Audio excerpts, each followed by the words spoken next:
Hello and welcome to the gallery. My name is Jon and today we are painting up some terrain.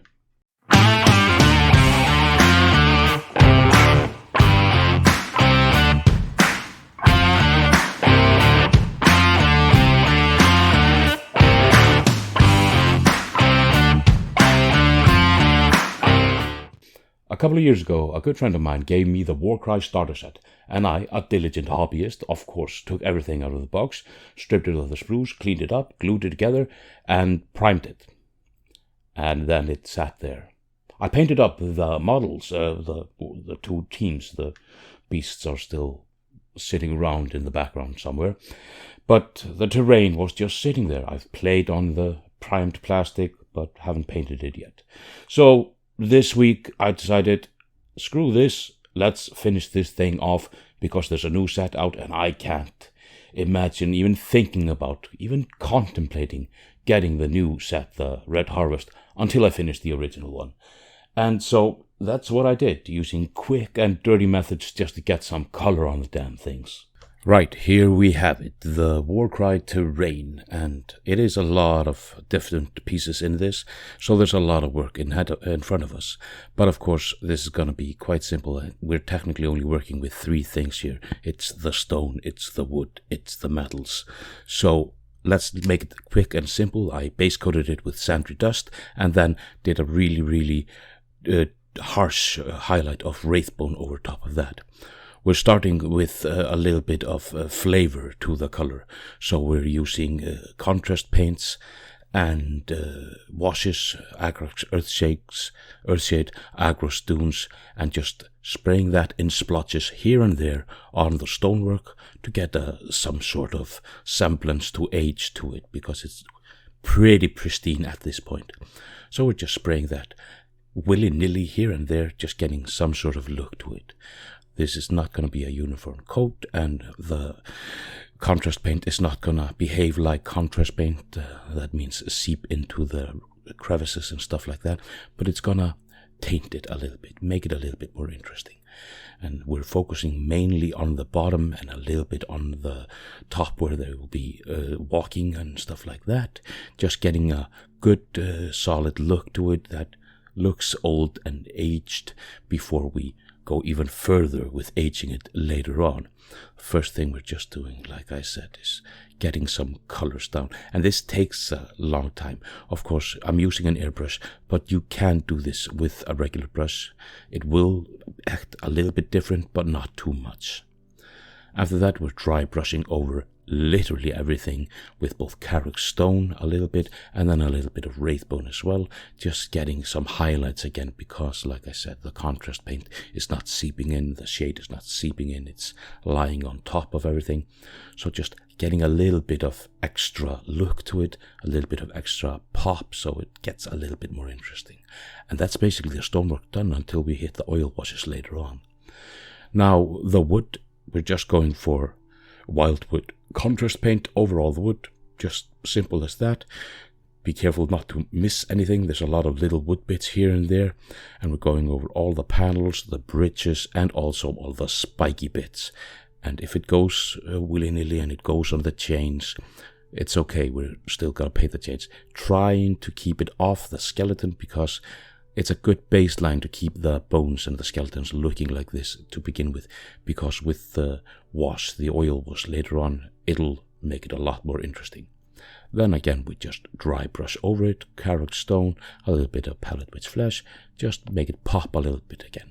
And we're using the same colors, dry brushing the wood as the stone, just so we get more of a uniform color, something that's been weathered together. On the spikes, we're going for from the top with the Carrick stone and the palette witch flesh, just on the very end, so it's darker on the bottom and a little bit lighter on the top, and it looks more interesting like that. And then, yeah, the palette witch flesh, just a really soft dry brush, just to give it a hint of a better look.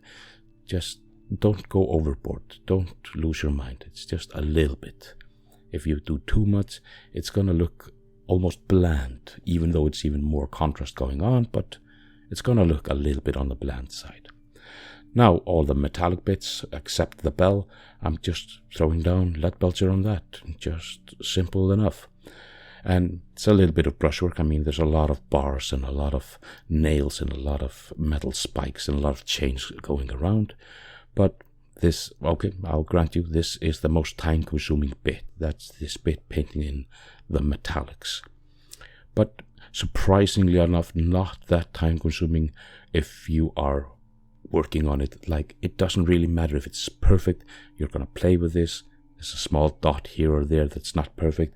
Cover it with wash later on and you're fine. And now we're in the oil wash.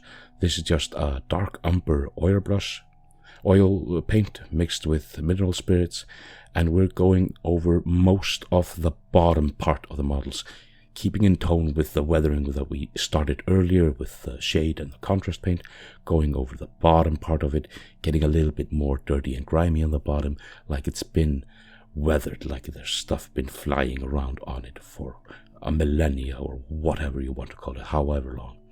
Keeping the top a little bit cleaner. If it goes somewhere you don't want it to go, you can always clean it up with just a damp towel and with some mineral spirits in it, and it'll take the oil wash away. Easy as that. So if you really want to dip it in oil wash, you can, and then just with a sponge with mineral spirits in it, clean it again. For the metallics, I'm using typhus corrosion as well to get it even more grimier and dirtier. And I water down my typhus corrosion about 50-50. It makes it a little bit flatter and it doesn't go as harshly on. It's not going to be a pile. Even though it's piling on there, it will dry a lot smoother. It will be still that dirty, grimy, old metallic look, but it won't just be brown with grit in it. It will still let the metallic seep through. And that's really going to be handy later on, because we don't want to lose the metallics we were working on. And then Rise of Rust. Of course, you can use whatever orange paint you want. I like this dry paint. It looks right. Dry brush that over, especially the typhus corrosion bits, because they have that grain and gritty to it, and it'll look like old metal. But of course, now we have brown and orange on all the metals, and there's not much metal showing through. So afterwards, we of course will have to dry brush a little bit of silver, or in this case, lead belcher or runefang steel, just over it, getting a little bit of that metal vibe again, because it's too old. It doesn't look like metal anymore. And like I said, a little bit of runefang steel, softly dry brushed over, keeping all the recesses still rusty and gritty, just getting a little bit of hint of that metal being worn down with this. And of course, on the spiky bits, keeping the spikes especially sharp with that silver dry brush. It'll look a lot nicer than just old metal. It has to have that extra gleam to it to really sell the fact that it is rusty and old. Then we have the bell. I'm starting out with Balthasar Gold, which is not gold, it's quite bronzy, and getting that paint down, just thick paint, putting it down. This is not done with too thin coats. We're doing this quick and dirty. And then a little bit of Retributor armor. It's a thinner paint, so we're just dabbing it on a little bit, keeping a little bit of the Balthasar Gold here and there just to get that variant in the look. And then going over everything with Skeletal Horde. It'll give it an older look and a little bit more grimy look, because it has that brown griminess to it. So, and of course, to finish off the bronze feel, we're using Nihilug Oxide, and I water this heavily down, and if it goes astray, you can always dab it off with a damp brush or even your fingertips or whatever, and just be careful to have it pool where you want it to pool, because this can get away from you. And then, of course, that's the last thing. We're gonna put blood almost everywhere. This is going to be quite bloody, because this is in the big battlefield of the 8 points. Everything is blood, everything is gore. So blood everywhere. Don't just slap it willy-nilly. Have some story to the blood. A guy was killed there and dragged from and fell down, so there's blood leaking down. Have the theme to the blood. It has to have some sort of, well, story to it.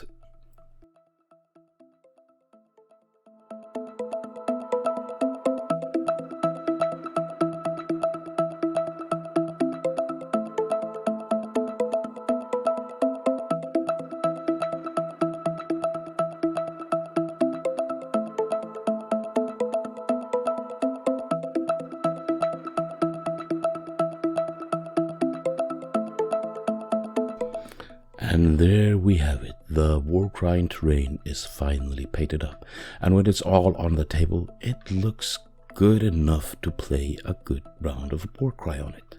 I mean, it's not perfect by any means, but like I said, it's definitely good enough.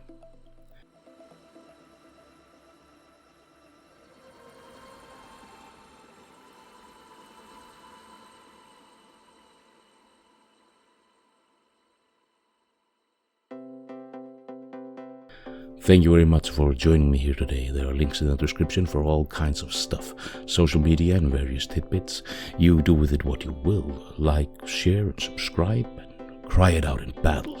But until next time, farewell.